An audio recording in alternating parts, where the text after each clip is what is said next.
Ibu yang dikasihi oleh Tuhan, kebaktian kita pada pagi hari ini bacaannya terambil dari Kejadian pasal 28 ayat 10 sampai 19.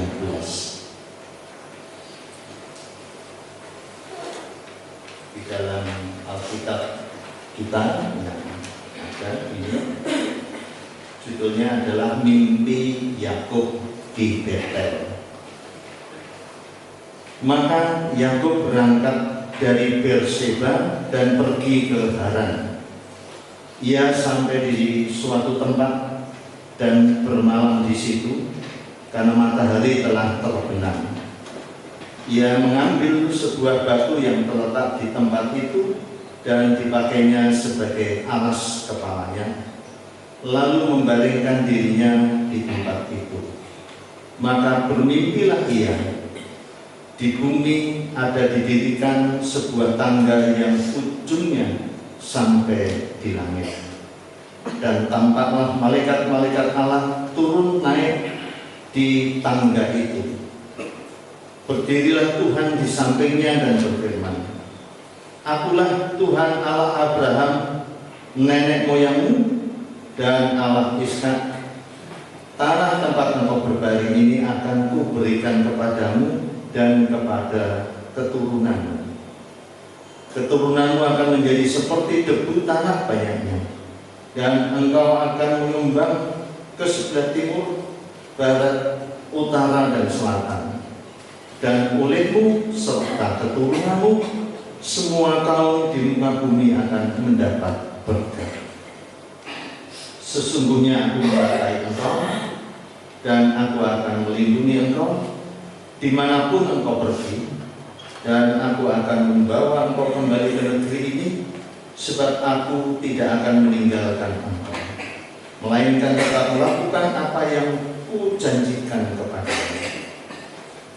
Ketika Yakub bangun dari tidurnya, berkatalah ia, Sesungguhnya Tuhan ada di tempat ini, dan aku tidak mengetahuinya. Ia takut dan berkata, Alangkah dahsyatnya tempat ini. Ini tidak lain dari rumah Allah. Ini pintu gerbang surga. Keesokan harinya pagi-pagi Yakub mengambil batu yang dipakainya sebagai alas kepala dan mendirikan itu menjadi tugu dan menuang minyak ke atasnya. Ia menamai tempat itu Betel. Dahulu nama kota itu Luz.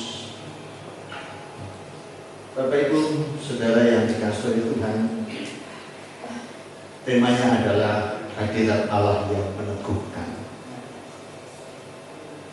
Allah hadir melalui mimpi Yakub, dan cerita ini sudah sangat familiar dengan kita sejak sekolah minggu, ya kan? Jadi tempat di mana Yakub mengalami peristiwa mimpi dan melihat malaikat Allah, lalu mendengar apa yang disabdakannya, tempat itu disebut Betel. Bet-el. Bet itu kan rumah. El itu kalau dipanjangkan menjadi LB. Bet-el berarti rumah Elohim, rumah Allah. Bait Allah. Kalau di dalam Alkitab ada rumah yang besar yang dibangun oleh Salomo dinamakan Bait Allah atau Bait Suci. Tetapi sebelum rumah bangunan itu dibangun, Yakub sudah mengalami peristiwa Allah hadir melalui mimpi. Dan rumah Allah itu menjadi tempat perjumpaan Yakub dengan Allah. Tapi uniknya adalah melalui mimpi. Bapak Ibu pernah mimpi ya? Nah, mimpi apa? Biasanya kalau mimpi itu mimpi apa? Mimpi dibudak. atau mimpi apa gitu ya. Lalu orang kemudian menafsirkan macam-macam tafsirannya. Kalau di apa itu parani ulo, artinya gampang gitu ya. Kalau mimpi ketemu ini jadinya apa gitu ya.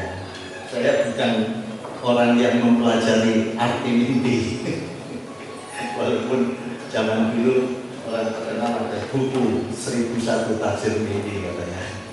Saya juga tidak pernah membaca bukunya gitu. Tapi kalau katanya ada orang yang mempelajari mimpi, termasuk Yusuf juga yang bisa menjelaskan arti mimpi. Kalau apa bedanya mimpi yang sering kita alami dengan mimpi yang ada di dalam Alkitab? Bapak Ibu, kalau kita perhatikan apa yang dialami oleh Yakub ketika dalam perjalanan dari Berseba ke Haran, lalu dia karena sudah malam lalu berbaring di situ, lalu dia tidur, bantalnya itu batu, lalu dia melihat dari bumi sampai ke langit itu ada tangga. Tangganya seperti apa? Saya tidak tahu, pokoknya gambarannya ya seperti tangga. Dan dia melihat malaikat-malaikat naik turun dari tangga itu. Dan ketika Yakub mengalami peristiwa itu, lalu di dalam ayat yang ke-13 dikatakan Tuhan di sampingnya dan berfirman, Akulah Tuhan Allah Abraham nenekmu, Allah Ishak. Tanah tempat engkau berbaring ini akan kuberikan kepadamu dan kepada keturunanmu. Keturunanmu akan menjadi seperti debu, tanah banyaknya, dan engkau akan mengembang ke sebelah timur, barat, utara, dan selatan, dan olehmu serta keturunanmu semua kaum di muka bumi akan mendapat. Perjumpaan Yakub dengan Allah meskipun melalui mimpi itu menjadi jalan berkat. Nah, kalau kita mimpi, mimpinya kan macam-macam. Ada yang mimpi ketemu saudaranya, ada ya. Dulu ada, malah ada yang ketemu saudaranya yang konon katanya sudah meninggal. Ada masalah kalau ketemu saudaranya? Tapi konon ada yang mimpi ketemu yang sosok yang hitam-hitam menyeramkan. Matanya merah, ada tanduknya, giginya, lalu tangannya. Nah, itu yang berbahaya. Adakah di antara kita mimpi ketemu malaikat? Ada enggak? Ini Yakub ini mimpi ketemu malaikat. Waduh, ini yang luar biasa. Jadi Yakub bukan hanya sekedar mimpi, tetapi mimpi ketemu malaikat.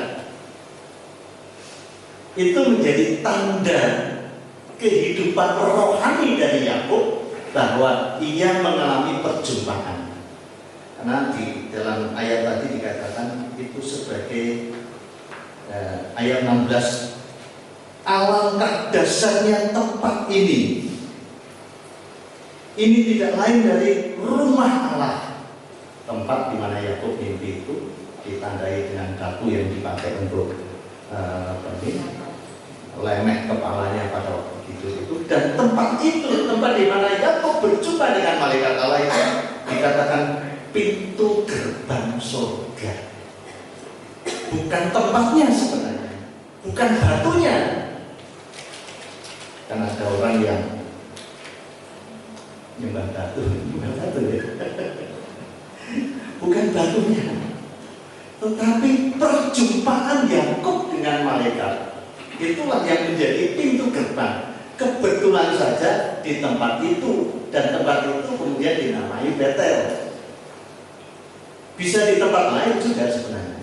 Dulu namanya Luz, kemudian begitu Yakub mengalami perjumpaan lalu tempat itu dinamai Betel. Nah, perjumpaan Yakub dengan malaikat ini yang menjadi pintu gerbang surga. Itu bagian yang terpenting dari peristiwa yang dialami oleh Yakub. Karena tidak semua orang mimpi ketemu malaikat. Nah, yang menjadi pintu gerbang surga adalah ketika ketemu dengan malaikat itu. Karena itu adalah peristiwa yang luar biasa. Karena mimpi itu sebenarnya itu kan jembatan kita dengan alam yang lain, dengan dunia yang lain. Kalau dengan mata jasmani kita sulit melihat gitu ya, barang-barang yang tidak kelihatan.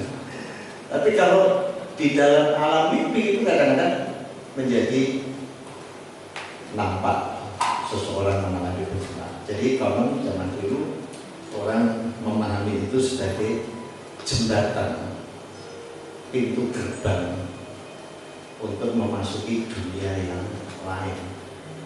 Nah, yang menjadi persoalan adalah apakah perjumpaannya itu dengan malaikat, atau perjumpaannya dengan apa itu? Kalau bangsanya kayak genderuwo, dan sebagainya. Itu yang tidak diharapkan. Nah, yang diharapkan adalah berjumpa dengan malaikat. Karena malaikat itu menjadi wujud kehadiran Tuhan atas Yakub.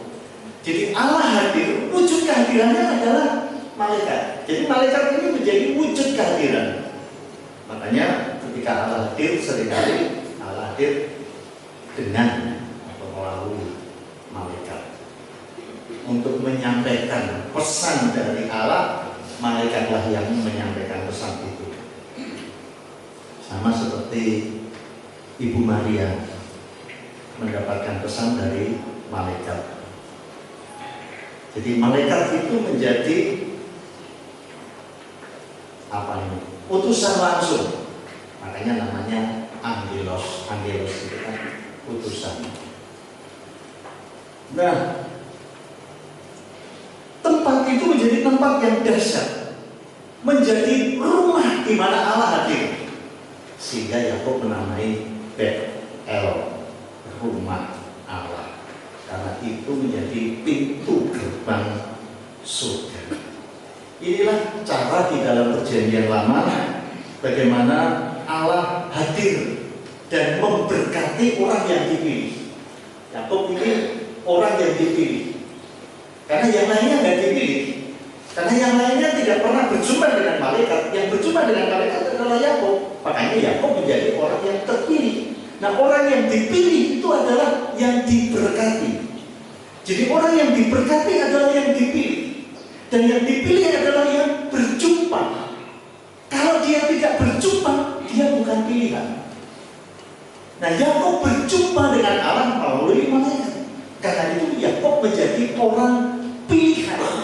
Karena dia adalah orang pilihan, maka Yakub diberkati. Nah, berkat yang diberikan kepada Yakub, keturunanmu, tanah ini akan kuberikan kepadamu.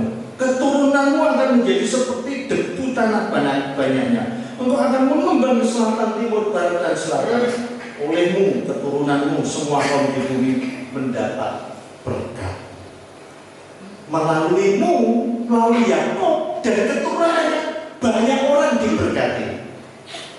Karena dia adalah pilihan. Jadi orang yang pilihan adalah orang yang diberkati dan menjadi saluran berkat bagi banyak orang. Itu namanya orang pilihan.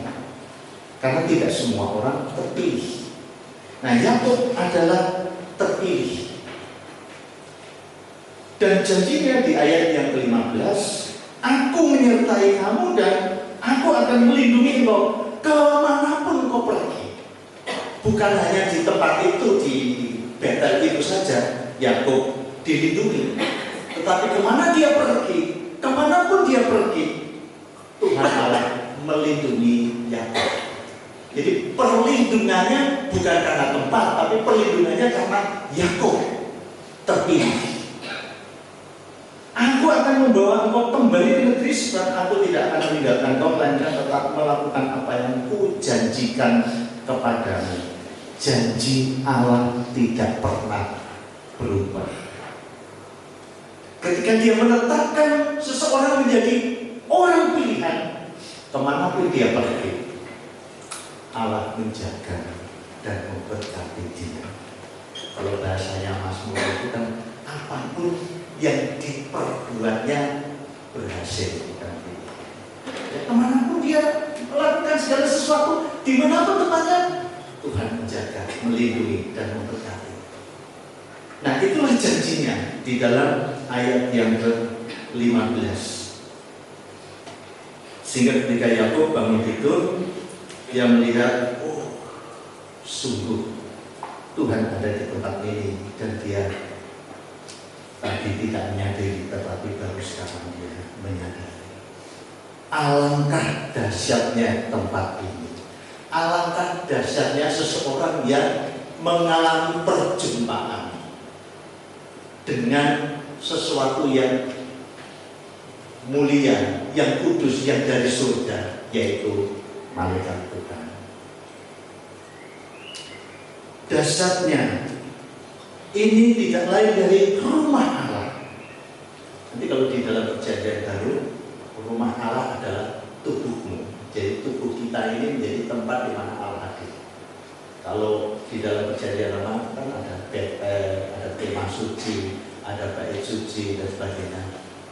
Lalu orang rebutan tempat itu. Tetapi di dalam perjanjian baru, rumah itu adalah tubuhmu. Jadi Allah hadir di dalam diri kita masing-masing, karena tubuh kita berkenan di hadapannya. Dan ketika tubuh kita kudus, suci, dan berkenan kepadanya, Allah hadir. Allah menjaga, melindungi, dan memberkati. Nah, karena ini adalah cara di dalam perjanjian lama bagaimana Allah hadir dan memberkati. Maka di dalam perjanjian baru itu dijelaskan secara lebih mendetail. Pintu gerbang surga adalah jalan bagi malaikat-malaikat yang dari surga turun ke bumi dan menjumpai Yakub. Malaikat adalah wujud kehadiran Allah. Nah, di dalam perjanjian baru Allah hadir dengan Roh Kudus. Jadi kalau di dalam perjanjian baru sering dipakai istilah Roh Kudus. Roh Kudus hadir, itu menjadi tanda bahwa Allah hadir. Allah hadir dengan Rohnya yang kudus. Nah, seseorang yang mengalami perjumpaan dengan Allah, dia akan mengalami dan merasakan hadirnya Roh Kudus di dalam kehidupannya. Itu adalah perjumpaan secara rohani. Roh Kudus menjadi wujud Allah hadir. Dan ketika Roh Kudus hadir, tinggal menetap di dalam tubuh ini, baitnya ini, sehingga tubuh ini berkenan di hadapannya. Tubuhnya menjadi tempat yang suci, tubuhnya menjadi pintu gerbang surga, tubuhnya menjadi tempat di mana segala yang dari surga turun hadir di dalam diri orang yang berkenan kepadanya. Maka ketika Roh Kudus itu turun hadir di dalam diri seseorang, maka ia adalah orang terpilih. Sama seperti Yakub. Jika Roh Kudus turun atas diri setiap orang yang beriman, karena tubuh ini adalah baitnya, lalu Roh itu turun hadir di dalam diri kita, maka janjinya tidak pernah berubah. Aku akan menyertai kamu kemanapun kamu pergi, dan aku akan memberkati kamu. Amin Bapak Ibu. Jadi janji yang ditetapkan sejak zaman Yakub tidak pernah berubah. Meskipun cara penjelasannya di dalam perjanjian baru lebih mendetail. Jadi kemanapun Yakub pergi, Allah menyertai. Nah, di dalam perjanjian baru, ketika Roh itu hadir, tinggal dia di dalam hati kita, Rasul Yohanes mengatakan, aku dan Bapa adalah satu. Bapa di dalam aku dan aku di dalam Bapa. Yohanes 10 ayat 30. Roh kemuliaan Allah yang tinggal dan diam di dalam kita, kita akan disebut Immanuel. Allah beserta kita. Kemanapun kamu pergi, janjinya tadi mengatakan, aku menyertai kamu. Ketika Allah tinggal di dalam kita, Immanuel, kemanapun kamu pergi, janjinya, aku menyertai kamu dan aku memberkati kamu di dalam segala aktivitas hidupmu. Aku menyertai kamu, melindungi kamu, menjaga kamu, dan memberkati kamu. Itu yang tidak pernah berubah, Bapak Ibu Saudara. Meskipun gaya bahasanya yang di dalam perjanjian lama Yakub ketemu dengan malaikat, tetapi di dalam perjanjian baru langit terbuka, lalu Roh Kudus turun, Roh itu tinggal diam di dalam hati kita. Maka kamu menjadi orang pilihan. Jadi sebutan orang pilihan itu tidak asal, tetapi diberikan kepada orang yang kepadanya dia berkenan, yaitu ketika Roh itu turun tinggal di dalam diri seseorang, dia menjadi orang pilihan. Itu menjadi tanda bahwa Allah menyertai dia karena Rohnya tinggal diam di dalam diri seseorang. Seperti yang di dalam kitab Kejadian itu, tempat ini menjadi tempat yang dahsyat. Kenapa dahsyat? Karena itu adalah pintu gerbang surga. Begitu langit terbuka, Roh turun, pintu gerbang surga terbuka. Dan itu sangat dahsyat dan luar biasa. Itulah sebabnya orang-orang yang hidupnya di dalam kekudusan dan berkenan kepadanya pasti diberkati. Amin. Puji Tuhan kalau hidup kita diberkati oleh Tuhan, karena hidup kita boleh berkenan kepadanya. Tanah, ketika zaman Adam dan Hawa itu menjadi terkutuk karena dosa Adam, dosa Hawa, tanah itu menjadi terkutuk. Maka sekarang ketika Yakub tadi berjumpa dengan Allah dalam wujud malaikat-malaikatnya yang hadir menjumpai Yakub tadi, tanah itu menjadi tanah berkat. Di tempat yang terkutuk berubah menjadi tempat berkat. Orang tinggal melakukan segala aktivitas, melakukan segala pekerjaan ketika dulu terkutuk karena dosa. Begitu dia mengalami perjumpaan dengan Allah, karena Roh Kudus turun ke atasnya, maka tempat dimanapun dia bekerja menjadi tempat berkat. Jadi yang membuat tempat itu diberkati bukan karena di situ atau di sini, tetapi karena tempat itu, yaitu diri orang itu, menjadi pintu gerbang surga. Sehingga tempat di mana dia tinggal, tempat di mana dia bekerja, tempat di mana dia melakukan segala aktivitas menjadi tempat berkat. Berbeda dengan apa yang dialami oleh Adam dan Hawa. Karena dosa, tempat itu menjadi tempat terkutuk. Dimanapun dia pergi, tempat itu menjadi tempat yang terkutuk. Karena apa? Karena dosa. Jadi dosa itu yang membuat apa yang dikerjakan, dimanapun dia melakukan pekerjaan, menjadi terkutuk. Sehingga hidupnya menderita karena tempat itu terkutuk. Nah sekarang, seperti yang dijadikan kepada Yakub, tempat yang dahulu terkutuk sekarang menjadi tempat berkat. Puji Tuhan, kiranya tempat ini juga menjadi tempat berkat. Jemaat di tempat ini menjadi jemaat tempat berkat. Hidup kita, keluarga kita menjadi tempat berkat. Segala yang kita kerjakan dimanapun, di rumah, di tempat pekerjaan menjadi tempat berkat. Biarpun mungkin orang lain di tempat yang sama, di tempat kerja yang sama, orang lain melihat tempat itu menjadi tempat yang terkutuk, tetapi bagi orang yang terpilih, tempat itu menjadi tempat berkat.